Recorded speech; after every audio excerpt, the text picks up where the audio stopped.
और दिल्ली के मुख्यमंत्री अरविंद केजरीवाल की प्रेस कॉन्फ्रेंस चल रही है, सुनिए। में अपना इलाज करा रहे हैं। कल एसडीएमए की मीटिंग थी, स्टेट डिजास्टर मैनेजमेंट अथॉरिटी। उसमें मुझे भी जाना था, मैं नहीं जा पाया। मनीष सिसोदिया जी और अन्य मंत्रीगण गए थे। एलजी साहब ने इसकी अध्यक्षता की थी। वहाँ पे जो आंकड़े प्रस्तुत किए गए सरकार द्वारा, वो आंकड़े दिखाते हैं कि आने वाले समय में दिल्ली में कोरोना बहुत तेजी से फैलने वाला है। 15 जून को उम्मीद है कि 44,000 केस हो जाएंगे, जो आज 31,000 केस हैं। ऐसा अनुमान है कि 15 जून तक 44,000 केस हो जाएंगे। 30 जून तक 1 लाख केस हो जाएंगे। 15 जुलाई तक 2.25 लाख केस हो जाएंगे और 31 जुलाई तक लगभग 5,32,000 केस हो जाएंगे दिल्ली में टोटल। और इसको देखते हुए 15 जून तक हमें 6,681 बेड्स की ज़रूरत पड़ेगी। 30 जून तक 15,000 बेड्स की ज़रूरत पड़ेगी। 15 जुलाई तक 33,000 बेड्स की ज़रूरत पड़ेगी। 31 जुलाई तक 80,000 बेड्स की ज़रूरत पड़ेगी।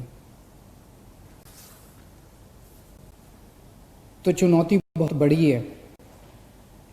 इसमें सबसे पहले तो अपने को ये करना है कि अपने आप को, हमें सबको कोरोना से बचाना है। इसे अब जन आंदोलन बनाना है। 3 बातों को, हमें मास्क पहन के घर से निकलना है, हमें बार बार हाथ धोने हैं, सैनिटाइज करने हैं और सोशल डिस्टेंसिंग करनी है। अभी तक हम कहते थे कि हमें करना है, अब हमें ये भी करना है कि अगर कोई नहीं कर रहा तो उनसे हाथ जोड़ के विनती करनी है कि भाई साहब आप भी कर लीजिए। आपकी सेहत के लिए भी अच्छा है, दूसरों की सेहत के लिए भी अच्छा है।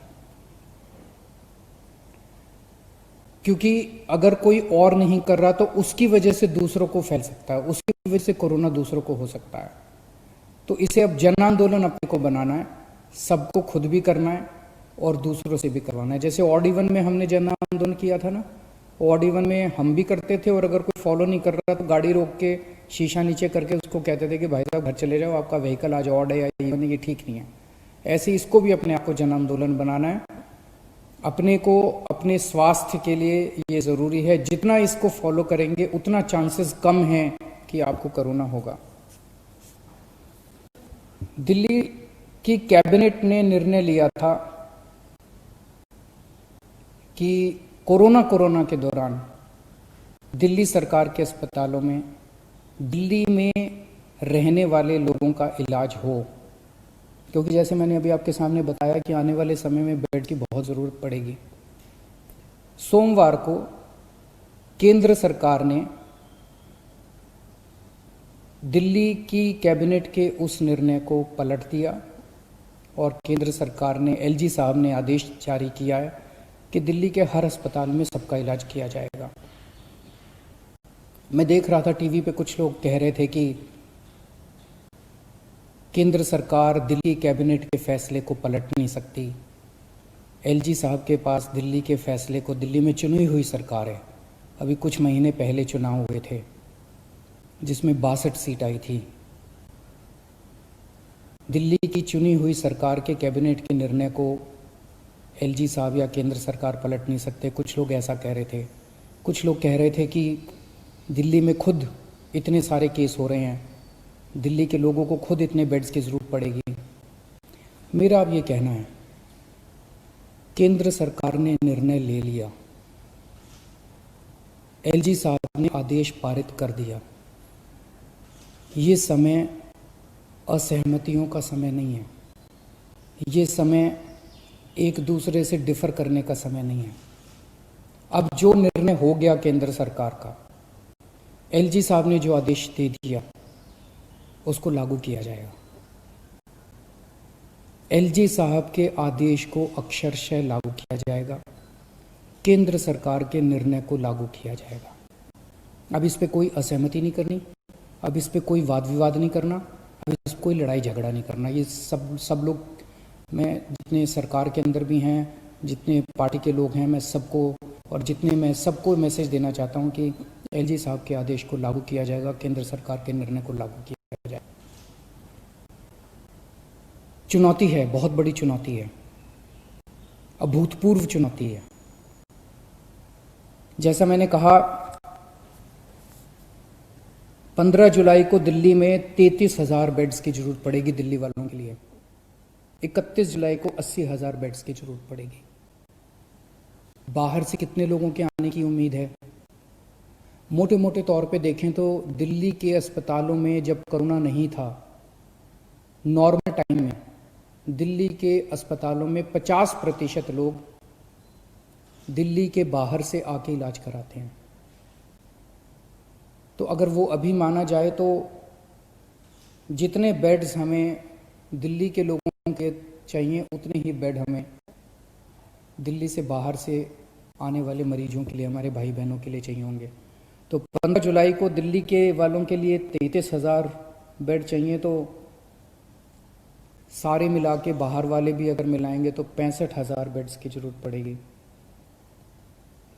और 31 जुलाई को 80,000 बेड अगर दिल्ली वालों के लिए चाहिए तो लगभग 1.5 लाख टोटल बेड्स की ज़रूरत पड़ेगी।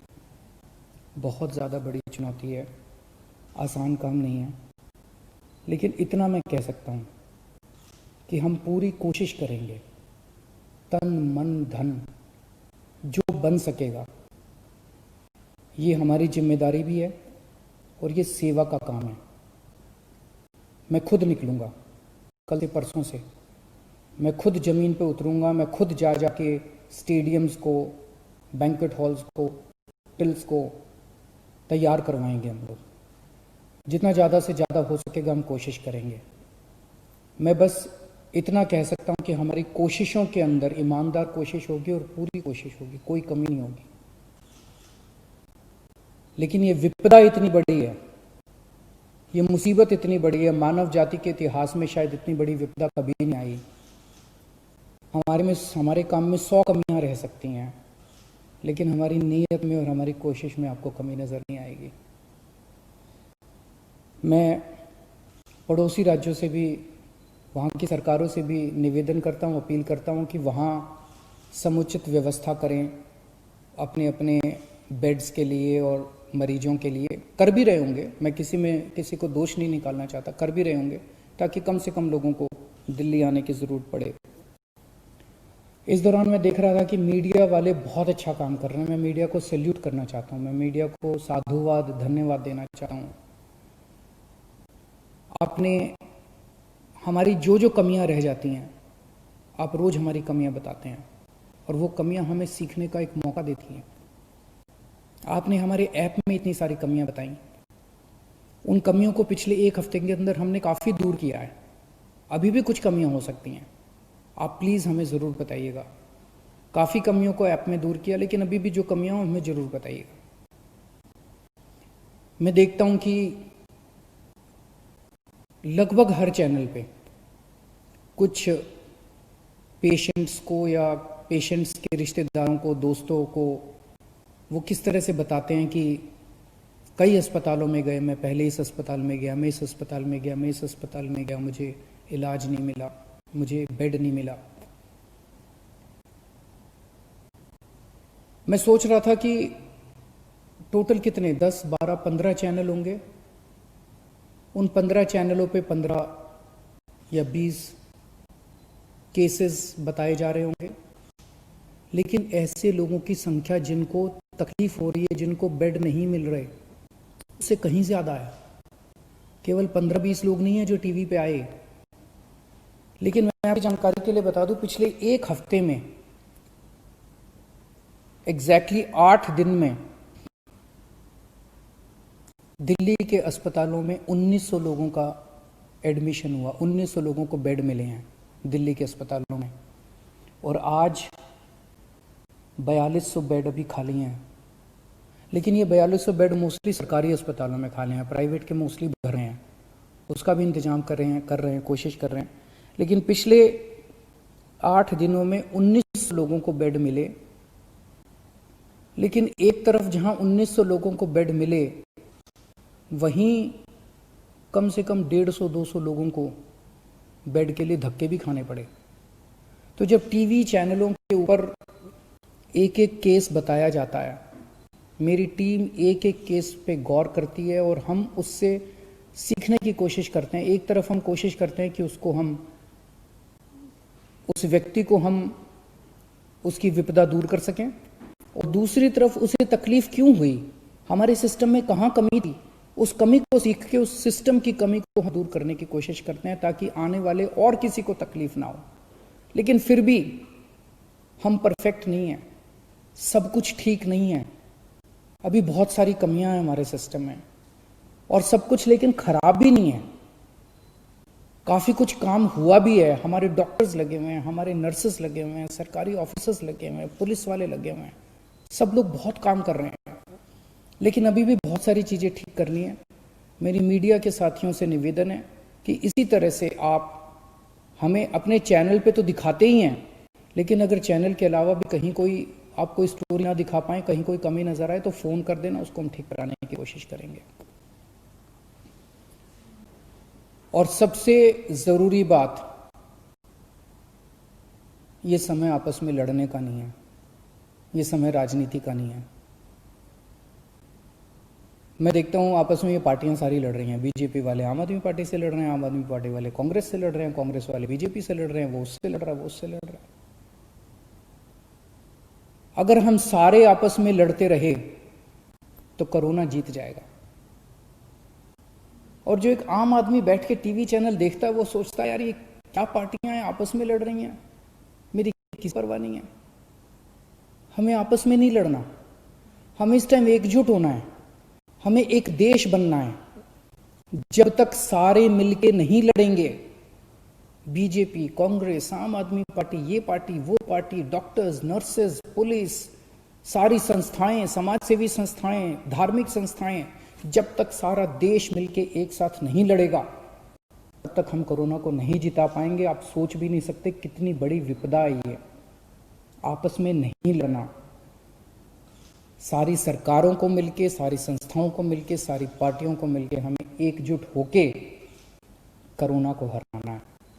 अगर हम आपस में लड़े, कोरोना जीत जाएगा, और अगर हम एकजुट हो गए, हम कोरोना को हरा लेंगे। शुक्रिया।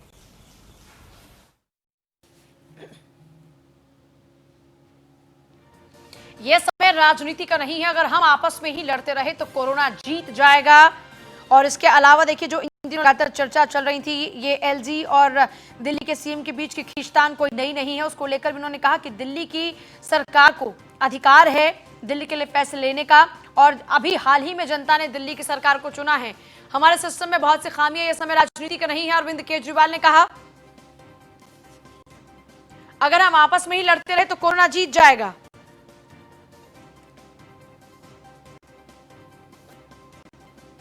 हम सबको मिलकर कोरोना को हराना है, अरविंद केजरीवाल को आप सुन रहे थे। अरविंद केजरीवाल ने प्रेस कॉन्फ्रेंस की, अभी हाल ही में उनकी जो रिपोर्ट है वो नेगेटिव आई है, और रिपोर्ट नेगेटिव आने के बाद में आज फिर से प्रेस कॉन्फ्रेंस कर पूरी जानकारी दी है। उन्होंने बेड्स को लेकर स्थिति स्पष्ट की है कि आने वाले दिनों में बहुत से बेड्स चाहिए होंगे। इसका मतलब अरविंद केजरीवाल तैयार हैं इस बात को लेकर, और वो ये मानने की कोशिश कर रहे हैं कि वो तैयार हैं कि दिल्ली में जो भी स्थितियां आएंगी, क्योंकि अब दिल्ली में हालात जिस तरह तेजी के साथ में खराब हो रहे हैं, 30,000 के पार आंकड़ा पहुंच चुका है, 700 से ज्यादा मौतें इस वक्त दिल्ली में इकलौती हो चुकी हैं। ऐसे में दिल्ली वासियों के लिए इस वक्त बहुत ज्यादा चिंता है। देश की राजधानी दिल्ली में इस वक्त खतरा इतना तेजी से मंडरा रहा है कि अरविंद केजरीवाल बार बार दावा कर रहे हैं कि 1.5 लाख बेड की जरूरत 31 जुलाई तक सबके लिए होगी, और हमें उसके लिए तैयार रहना होगा। हमारी नीयत में, कोशिश में कोई कमी नजर नहीं आएगी। हमारे सिस्टम में ही बहुत सारी खामियां हैं।